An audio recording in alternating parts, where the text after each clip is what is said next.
तो साथियों, आज डॉक्टर अजय साहब हार्ट स्पेशलिस्ट हैं, अभिनेता हैं। मुझे कॉफ़ी पीने की इच्छा थी तो मैं चला आया इनके हॉस्पिटल। क्यों डॉक्टर साहब, कैसे हैं आप?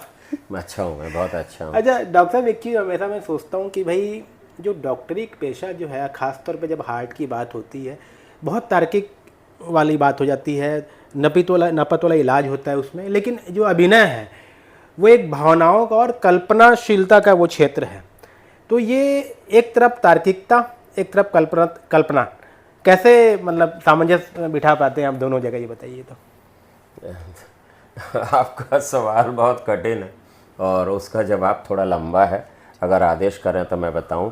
पहली बात तो मेडिकल की पढ़ाई भाईजान इतनी कठिन है, जिसने ये पढ़ ली जी, वो दुनिया में सब काम कर सकता है। क्या बात है। और सबसे अच्छा जो अभिनेता होता है वो डॉक्टर होता है। ओहो, उसको पता होता है कि मेरा ये मरीज नहीं बचेगा, लेकिन हम कभी किसी को ऐसा बोल के दुखी नहीं कर सकते और बोलना भी नहीं चाहिए।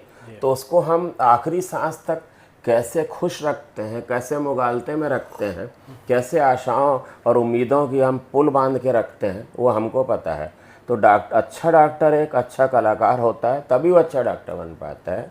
मालिक की दया से 42 साल हो गए और आज तक तो मैं देख रहा हूँ कि उम्र के इस पड़ाव में जब मेरे दोस्त लोग रिटायरमेंट की और अग्रसर हैं, रिटायर हो गए हैं, मेरा काम बढ़ता जा रहा है डॉक्टरी पेशे में, और इधर एज ए कलाकार भी मेरा काम बढ़ता जा रहा है। तो मैं बहुत खुश हूँ कि इस दुनिया में मेरा आना, मेरा जीवन काफ़ी हद तक सफल हुआ। जहाँ तक कलाकारी की बात है, आपको कोई भी काम करने के लिए, जैसे कलाकारी करनी है, तो एक आप में जुनून होना चाहिए और एक आप में टैलेंट भी होना चाहिए और एक आप में किस्मत भी होनी चाहिए।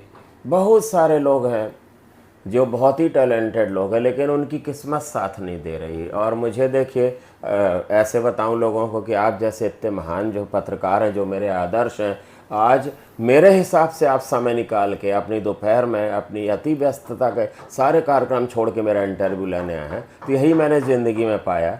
मेरा ये कहने का मतलब है कि आज आपने मुझे मैनेज किया है। मैं दिन भर व्यस्त था, तो लोगों ने मुझे फिल्म इंडस्ट्री में बहुत प्यार दिया, बहुत मैनेज किया, इसलिए मैं दोनों फील्ड को संभाल पा रहा हूँ। क्योंकि दोनों जो पेशे हैं, कलाकारी और आपकी डॉक्टरी, दोनों फुल टाइम जॉब हैं। मरीज चाहता है कि डॉक्टर हमारे सामने खड़ा रहे। जिंदगी मौत के बीच में एक धड़कन का फासला। मैं हृदय रोग विशेषज्ञ हूँ। अगर एक धड़कन बंद हो गई तो मतलब ये है कि वो इतिहास खत्म हो गया, इंसान हमेशा के लिए चला गया।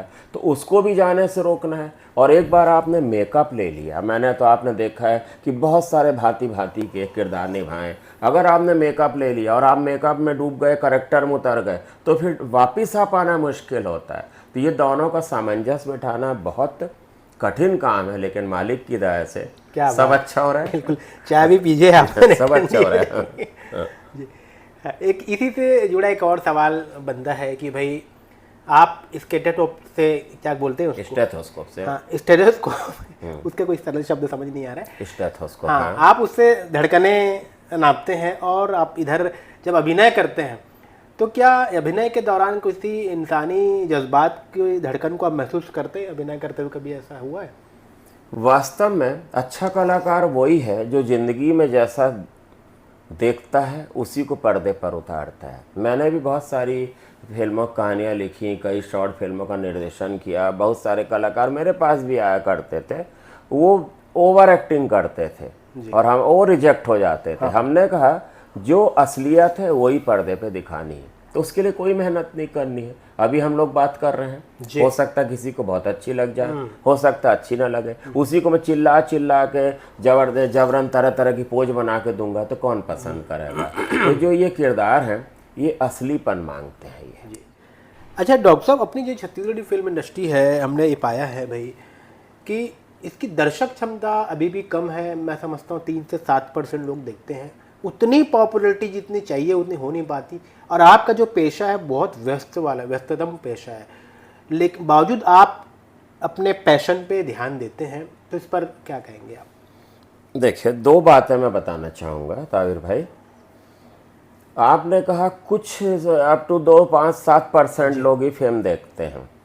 मैंने बहुत ज़्यादा फिल्में तो नहीं की, लेकिन की पर्याप्त फिल्में की। मेरे हिसाब से मैं सैचुरेटेड हूँ। जी। जितनी करनी चाहिए उससे ज़्यादा ही मैंने कर ली, क्योंकि मुझे मेडिकल पेशे को भी देखना पड़ता है, क्योंकि यहाँ ज़िंदगी मौत का खेल होता है। शौक़ अलग होता है और पेशा, वो भी चिकित्सा जैसा पेशा जिसकी वजह से आज मैं हूँ, उसके जो है ना, उसके कलेवर को ज़िंदा रखना भी मेरी जिम्मेदारी है। और मैं बड़ी ईमानदारी से अपने पेशे को जीता हूँ। तो हम ये कहते हैं, बहुत कम लोग देखते हैं। मैं कहीं भी, मैं मैनपुर गया, मैं नारायणपुर गया, मैं नक्सल एरिया में गया, मैं कहीं भी दूरस्थ और दुर्गम रास्तों में चला जाता हूँ, तो भी लोग मुझे पहचान जाते हैं वहाँ पर, और सेल्फी लेने के लिए कतार लग जाती। तो इस, और मैं पूछता हूँ उनसे कि मुझे क्यों जानते हो, तो लोग बोलते हैं आपको सिनेमा में देखा है। तो ऐसा नहीं है, अगर कोई अच्छी फिल्म है तो उसको लोग देखते हैं, 100% लोग देखते हैं। जैसे आप धुरंधर है, देखिए, लोग, मैंने देखा हमारे घर परिवार के लोग 9 बजे से पिक्चर देखने चले गए, 4 बजे सुबह लौटे। मैंने कहा मैं आप लोगों के लिए जग रहा हूँ, आप इतनी देर कहाँ? बोले बहुत बढ़िया पिक्चर थी, 4-5 घंटे चली।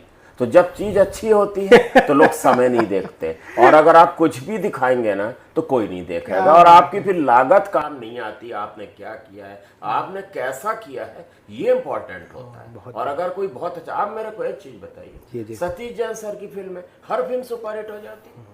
और उनके लिए मैंने एक डायलॉग हमेशा कहा है कि बाकी जो बम्बैया भोजपुरी फिल्में होती हैं, ये स्टार कास्ट के नाम से चलती। लोग पहले पूछते हीरो कौन है, हीरोइन कौन है, तब देखने जाते हैं। और हमारे छत्तीसगढ़ की फिल्में डायरेक्टर के नाम से चलती हैं, सतीश जैन के नाम से चलती है, प्रेम चंद्राकर जी के नाम से चलती हैं। जी तो जी, आखिर ये लोग काम अच्छा करते हैं तभी तो चलती है। बिल्कुल। एक सवाल जो है ये फिल्म से थोड़ा हटके है कि धरती का भगवान कहा जाता है डॉक्टर को, और कुछ वर्ग डॉक्टरों को डकैत भी बोल देते हैं, और फिल्म इंडस्ट्री में आपको गरीबों का मसीहा भी कहा जाता है। ये तीनों लाइन पे आप क्या समझते हैं, तीनों को क्या कहेंगे इस पे? देखिए, जो काले पन्ने होते हैं वो हर पेशे में है। तो सिर्फ डॉक्टरी पेशे में ये कहना कि पहले लोग भगवान मानते थे, भगवान की कुर्सी थोड़ी सी शिफ्ट हो रही है और अब वो शैतान कहलाने लगी है, शैतान का दर्जा देने लगे, वो अच्छी बात नहीं है। हो सकता है हमारे जैसे लोग जो 4 दशकों से प्रैक्टिस कर रहे हैं, जो नई पीढ़ी आई है, वो शॉर्टकट अपना के तेज़ी से आगे बढ़ना चाहती है, वो धैर्यवान नहीं है। और इसलिए ये लोग जो है ना सोचते हैं कि हम बड़ा भारी, खूब बड़ा अस्पताल बना लें, खूब बढ़िया बना लें, खूब कर्जा ले लें। अगर आप बहुत ज़्यादा कर्जा लेंगे, वैसे भी मेडिकल की पढ़ाई बेहद कॉस्टली होती, तो उसकी रिकवरी जो है ना, ये करने के चक्कर में शॉर्टकट अपनाते हैं। मतलब ये जो चिकित्सा का खर्च है बहुत ज़्यादा मरीज को बैठ जाता है। और उसके पीछे एक कारण ये भी है कि अब ये मेडिकल प्रोफेशन नहीं रह गया, ये मेडिको लीगल प्रोफेशन है। हर जगह कानून लाद दिया गया है। मैंने 2009-10 में लाइसेंस के लिए अप्लाई किया था, मुझे 15 साल बाद मिला। किस चीज़ का? हॉस्पिटल का। इतना देर? इतने देर, जबकि मैंने एमडी किया। आपने रिश्वत नहीं दी होगी? हमने नहीं, उसके मापदंड बहुत कड़े, उसके जो ना भाईजान, दरअसल हमारे देश में एक ये चीज़, इसलिए मैंने ये बात छोड़ दी हाँ। कि फाइल को आगे बढ़ाने में फाइल में वजन रखना पड़ता है, ये बात थी। और बाकी आप जो बता रहे हैं वो भी सही है कि भाई है ना, ये भी सही है कि तो उसके मापदंड बहुत हैं। अभी जैसे फायर ऑडिट के लिए आपने देखा होगा खूब सारे चार्जेस लग गए, तो डॉक्टरों को कहीं ना कहीं अगर छूट मिले तो सेवा भी वैसी करेंगे। और जहाँ तक आपने एक चीज़ और कही, मसीहा बोलते हैं, अगर लोगों ने मुझे ऐसी पदवी दी है तो मैं दिल से शुक्रगुजार हूँ कि मुझे उन्होंने इतना अच्छा मेरा इवैल्यूएशन किया। वैसे मैंने कोई मसीहा, गरीबों का भगवान, ये सब कहलवाने के लिए मैं काम नहीं करता।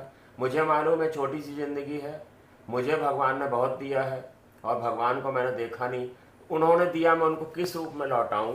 तो मैं इंसान में ही खुदा को देखता क्या हूं, बात है। और मैं इंसानों को ही लौटाता हूं। और जो बढ़िया। गरीब होते हैं उनका दर्द दूर से दिखता है। अभी आपने देखा, आप बड़ी देर से बैठे हैं कि एक उड़ीसा से पेशेंट आया, पैरालिसिस, कैंसर पेशेंट है, 1.5 महीने से एडमिट है। उड़ीसा में किसी ने बोल दिया तुम्हारे पास पैसे भी नहीं है और तुम ठीक नहीं हो रहा, सहायक यहाँ चले जाओ। और मैंने बड़े प्रेम से रख लिया, रहो जितने दिन रहना है। तो ये जिंदगी छोटी सी पानी की का बुलबुला है जिंदगी, कब ये नष्ट हो जाएगा पता नहीं। और बोलते हैं जग में रह जाएंगे प्यारे तेरे बोल। तो मैं चाहता हूँ कि बहुत ज़्यादा दिन तो नहीं, मेरे जाने के बाद 2-4 लोग दुखी हों कि आदमी अच्छा था, बस यही सुनना है मुझे। मैं देखने तो नहीं आऊँगा, मुझे कोई पदवी नहीं चाहिए।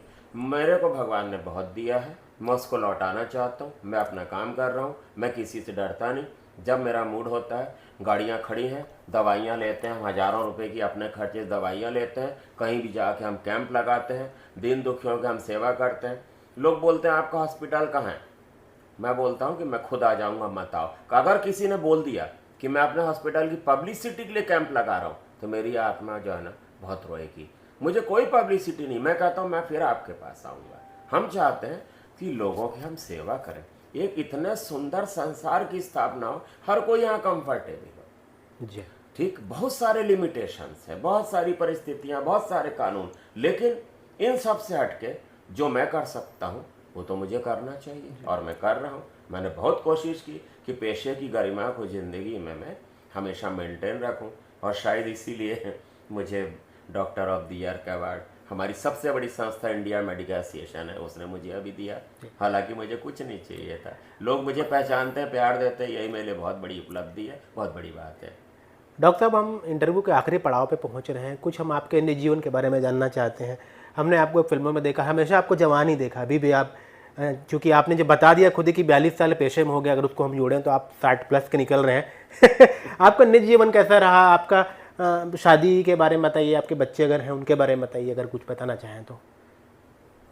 शुरुआती दौर में तो क्या बताऊँ, ठीक है, शादी हुई थी जी और बाद में बहुत ज़्यादा बोलते हैं कि गाड़ी के दो चक्के दोनों बराबर स्पीड से चलने चाहिए। मैं थोड़ा तेज़ी से भाग रहा था, दूसरा चक्का धीमे भाग रहा था, हवा कम थी, तो वो थोड़ा सा बैलेंस नहीं कर सके। ओके राजी खुशी ठीक है, वो अलग है, मैं अलग हूँ। वो अपना तरक्की कर रहा है, मैं अपना तरक्की कर रहा हूँ। जी अब तो लंबे समय से मुलाकात नहीं हुई, जी और कोई बात नहीं। जी, ये पूरी दुनिया ही तो मेरा परिवार है। क्या बात है। पूरी दुनिया, आप मेरे भाई हैं, ठीक, मेरे यहाँ जो बच्चे काम कर रहे हैं उनको मैं अपने बच्चे समझ के पाल रहा हूँ। जी, जी, 50-60 लड़के लड़कियाँ काम कर रहे हैं। तो अगर आपके साथ इतने सारे लोग हैं और आपके निजी जीवन में कोई नहीं चाहता कि परिवार हो, कोई अकेला रहे, लेकिन जो नसीब में लिखा उसको नहीं बदल सकते। जी, मैं अकेला हो गया हूँ, कोई बात नहीं, लेकिन अभी तो भीड़ से घिरा हुआ क्या हूँ। ये बात और है कि भीड़ में भी अकेला अच्छा, एक चीज़ और हंसी मजाक के दौर में वो सवाल है कि हर महीने कहीं न कहीं से आपको अवार्ड मिल जाता है और अवार्ड संबंधी खबरें आती है। चूँकि आपने पहले बोला कि मैं अवार्ड के लिए काम नहीं करता हूँ, तो हर महीने फिर अवार्ड कहाँ से मिल रहा है आपको? नॉमिनेट करते हैं लोग। जी जी, नॉमिनेट करते हैं, हमको नहीं करना पड़ता। जैसे अभी आप देखिए, मुझे योगेश अग्रवाल जी का फोन आया जी कि रंग झांझर का प्रोग्राम है जो छालीवुड अवार्ड सेरेमनी होती, जी जी, आपको आना है। मुझे समझ में नहीं आया क्यों आना है, आपको जरूर भिलाई आना है। फिर बोले आपको हम लाइफ टाइम अचीवमेंट अवार्ड देना चाह रहे हैं।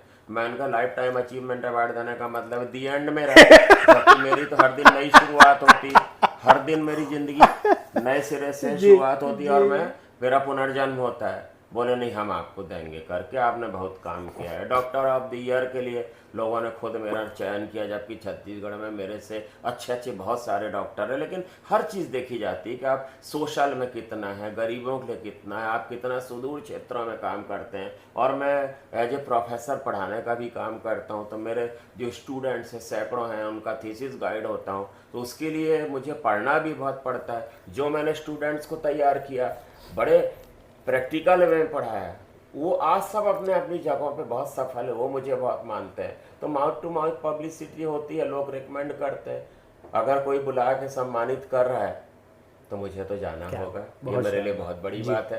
किसको इतना सम्मान मिलते हैं। बहुत बढ़िया। अच्छा डॉक्टर साहब, ये बताइए कि जो डॉक्टर होते हैं वो अपना खुद का स्वास्थ्य का ख्याल कैसा रख पाते हैं? हमने सुना आपके बीच में तबीयत भी आपकी भी ख़राब हुई थी, आपका भी कोई ऑपरेशन हुआ है, तो क्या कहेंगे, क्या वाकई में कहीं कहीं अपन खुद लापरवाह हो जाते हैं कि ये चीज़ें अचानक हो जाती है जैसे सबके लिए होती है? देखिए, जहाँ तक जिंदगी मौत का सवाल है, तो जो मृत्यु है ना, वो सबको एक दिन आनी है। ये जिंदगी का सबसे बड़ा आविष्कार है। सांस और साथ छूटने के लिए ही होते हैं, लेकिन हम मृत्यु को, बीमारी को कितना टाल सकते हैं वो हमारे हाथ में है। अगर हम संतुलित भोजन कर रहे हैं, तनाव से मुक्त है, स्क्रीन टाइम कम है, ज़्यादा मोबाइल वगैरह हम नहीं खेल रहे। आजकल आप देखिए, स्कूली बच्चे महंगे महंगे मोबाइल, महंगी महंगी गाड़ियों में घूम रहे हैं और देखने से बड़े तंदुरुस्त हीरो टाइप दिखते हैं, अंदर से वो खोखले हैं। क्योंकि जंक फूड का इस्तेमाल कर रहे हैं, कोल्ड ड्रिंक पी रहे हैं। युवा पीढ़ी आपकी डिप्रेशन में जा रही है, सुसाइडल टेंडेंसी बन रही है, एडिक्शन हो रहे हैं, दारू बीड़ी सिगरेट ये सब चल रही है। तो जो चीज़ें हम जिनसे हम बच सकते हैं, मॉडिफाइबल फैक्टर है, उनसे हमको बचना चाहिए। यही हम लोग समझाते हैं। बाकी मौत तो सबको एक दिन आनी, लेकिन ऐसा कोई कारण खुद से क्रिएट मत करिए कि आप अपने पैर पे कुल्हाड़ी मारें, अपनी ज़िंदगी कम करें। जी। अच्छा डॉक्टर साहब, ये आखिरी सवाल रहेगा, वो भी हेल्थ से जुड़ा हुआ है। ये थोड़ा कंट्रोवर्शियल है कि भाई शराब, अल्कोहल, ये हेल्थ के लिए कम मात्रा में अच्छी होती है, ज़्यादा में नुकसान होती है। हार्ट वाले मरीज है वो भी एक पैक रोज पिए सकते हैं, ऐसा बात कही जाती। आप क्या कहेंगे? देखिए, हमारे पास कोई भी पेशेंट आता है तो वो सीधे वो बोलेगा शराब पीता हूँ बहुत डेली, और स्मोकिंग करता हूँ, गुड़ाखू करता हूँ, तम्बाकू खाता हूँ। तो हमारा एक ही डायलॉग है, स्टॉप टोबैको। तम्बाकू के प्रोडक्ट आप पूरे स्टॉप करिए। लिमिट अल्कोहल की मात्रा सीमित करिए। अगर आप हफ्ते में 3-4 बार 20 से 30 ml पुरुष 2 पैग लेता है, महिला 1 पैग लेती है, तो वो कहीं ना कहीं तनाव से राहत देती। लेकिन मुश्किल ये है कि हमारे यहाँ बात को सुनता कौन है, मानता कौन है। आप देखिए, आप किसी भी विदेशी फ्लाइट में बैठिए, आपको रास्ते भर ये शराब ही वो लोग परोसते हैं, लेकिन लिमिटेड क्वांटिटी होती है। विदेशों में ठंडी जगह में लोग रहते हैं, वो लेते हैं, रोज लेते हैं, लिमिटेड क्वांटिटी। आप पीते हैं डॉक्टर साहब? ना, कभी नहीं, कभी नहीं। Okay. ना कोई इच्छा है, ना कभी इच्छा हुई। तो हमारे यहाँ आप देखिए कि लोगों के पास जैसे एक बोतल खरीदी, पूरी पी जाएंगे, रात भर सड़क पे पड़े रहेंगे, अगले दिन होश आएगा घर चले जाएंगे। तो ये गलत है। ये लोग लिमिट नहीं कर पाते, पी रहे हैं तो पीते जा रहे हैं। एक बार मैंने एक दोस्त को बोला कि तुम शराब जो है ना, बिल्कुल शराब की बोतलें फेंक दो। तो वो क्या किया, उसके पास जो शराब की बोतल थी पूरी पी गया और उसके बाद बोतल फेंक दी। ये मुश्किल है, लोग लिमिट नहीं करते। हम बोल रहे हैं तो फेंक दो, पी के खाली बोतल फेंक दी। ये हमारे देश में मुश्किल है, लोग लिमिट नहीं कर पाते। उसके लिए इच्छा शक्ति चाहिए, जो कि लोगों में अभाव है जिसका। डॉक्टर साहब, आपकी इतनी बातें हुई, हमने देखा कि आपने अभिनय से बात की शुरुआत की और आखिरी में जो बात हुई एक बहुत अच्छा मैसेज से हुई। आपसे बातचीत ना सिर्फ आपके लिए, हमारे दर्शकों के लिए बहुत सफल रही। बहुत धन्यवाद, आपने समय दिया। नमस्कार। तो ये थे डॉक्टर अजय साहब, अभिनेता और हार्ट स्पेशलिस्ट। बहुत शुक्रिया।